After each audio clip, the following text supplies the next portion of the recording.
Today I'm going to talk about when to hire a handyman. I'm going to start a new series on handyman because now we, with the Dow Jones down $2,000, 2,000 points. That means a lot of people are gonna have money, and they're gonna start doing these. Their houses are gonna start getting already old. I can tell.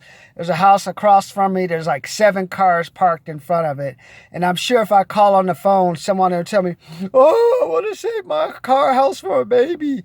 I said, "Well, how many people currently live in your house right now, ma'am?"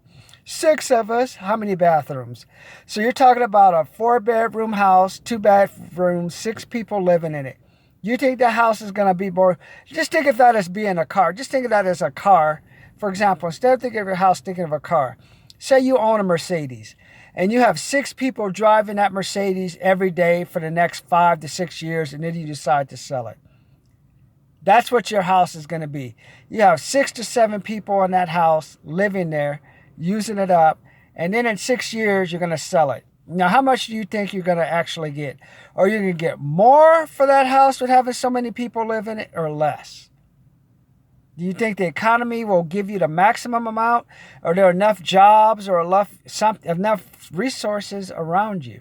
So that today we're just going to talk a little bit about when to do repairs, because I can tell by looking at some of these houses, because I had a house for 12 years, and I know sometimes you let things go. So I'm going to give you some tips and some suggestions. Why am I doing this? I have over 20 years of inspection experience. I've owned duplexes, houses, and I've done the rental income thing, and I've owned my own house for 12 years.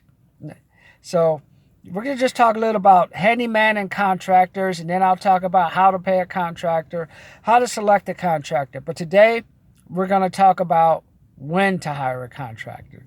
So let me know. Are you in a process of looking for a handyman for a job? Have you had a handyman for a job and they did a lousy job? Are you trying to decide, should I have a contractor with a certificate or license, or does it really matter? Do I go to a big firm or a small firm? Do I buy the materials with them, or do I give them a check to go buy the material? So we're going to hit on some of those things. And between you and I, you can also send me your likes and comments, and we'll figure out what's the best for your situation. Let's get started.